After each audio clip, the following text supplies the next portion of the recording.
day, everyone. My name is David Omunakwe, and I welcome you today to another edition on DUTV.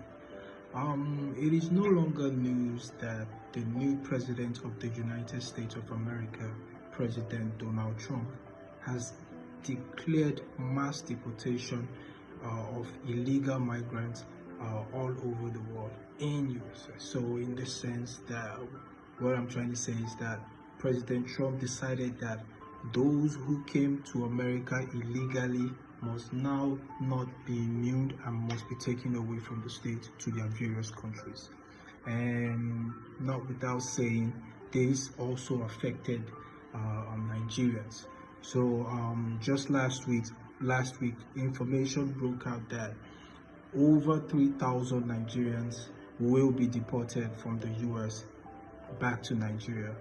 And we also heard that the government accepted to receive these migrants, or should I say illegal migrants, that USA labels them, back to the country. And 3,000 coming back to Nigeria is not that bad, or it's not something that we can say that it's alarming. But what we are trying to say is, what happens next for those 3,000 coming into the country?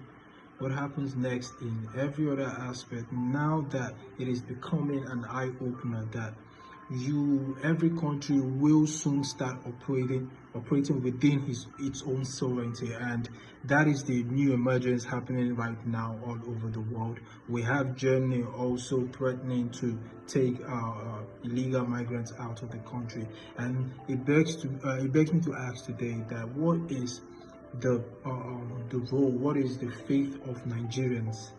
You understand, maybe that are outside there one way or the other without paper, and they face deportation. What is the fate of Nigerians over in those countries? And it brings back to what, that advocacy of trying to make sure that your home is well kept before you go outside. And now, if those 3,000 are being deported back to Nigeria, it's a big regret on their own side that all that money, that time they wasted in going to this country, all to be deported after some time. So it is a big setback for these persons that are affected or will be affected in this latest development. So it comes back to we as Nigerians, how much we should always prioritize, setting up something and making sure that the home is good before we decide to travel outside.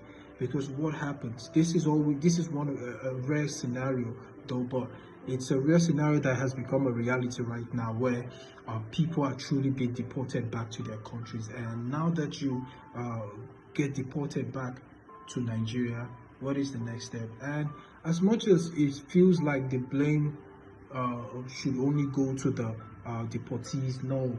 Also, it's as a result of the fact that kind of sort of damage that has been done earlier on, maybe from the general structure that trickles down to these people immigrating and therefore being deported. So you see that it's a collective or a holistic problem, one that doesn't only resonate from them, but rather from the socio-economic of the country that we call Nigeria. So I think in this way it has resulted in us having to live some sort of life, be it here, over there, so that we can maybe create a better one for ourselves here. So we have people leaving Nigeria, going outside the country so that they can send money in. But right now, going abroad right now doesn't look like the only solution, because right now in a place like America, it's going to be difficult if you're an immigrant. You may not be deported, but just the way it is, I think they will prioritize their citizens first in every case before immigrants going forward. And I think that is something that we also, right here in Nigeria, we have to prioritize ourselves.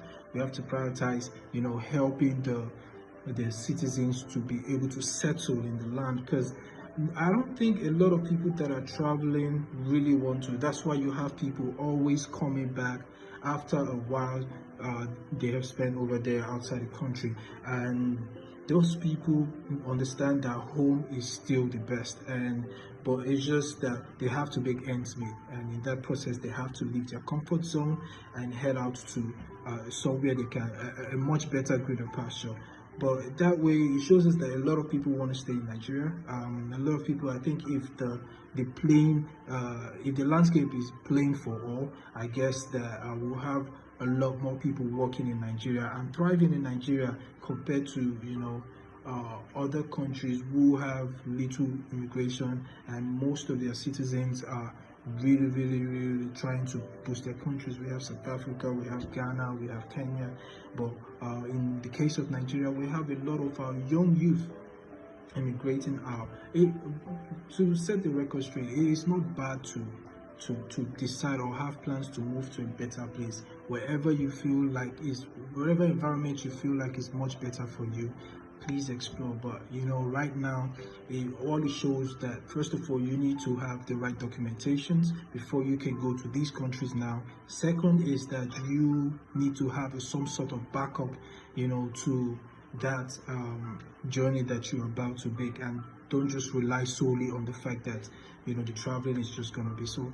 In that way, it kind of feel like our government needs to see this as an eye-opener, to make sure that some things like this are not left at the 11th hour before being taken care of. And this is why we are promoting peace, we are promoting equity, we are promoting productivity in every way, so that we can have a country that's thriving in terms of production in all sectors. And that's why we need a lot of our young youth. We need a lot of credible bodies. We need every aspect and every component of the government, the society to be working effectively, because without that, who are we? A lawless country or a lawless society is a chaotic society. So I feel like those 3,000, it's a good thing that the government is welcoming them back, and I hope that measures are taken in order to stabilize them in the country. And if some of them are living well off, then better yet. I also will be talking about more topics in our next episode, and also want to thank everyone. This is a new year. I want to wish everybody a happy new year, and also please do not forget to follow us on our social media pages. On YouTube is the David Umunakwe TV, on Facebook is David Umunakwe TV as well, and on Instagram is DUTV. Please follow us, like our pages, we should send you the notifications. You can subscribe on our YouTube pages, and once you do that, you can get different new content right there on your page. Once again, my name is David Umunokwe, and this is DUTV, and I just want to say God bless Nigeria. Bye.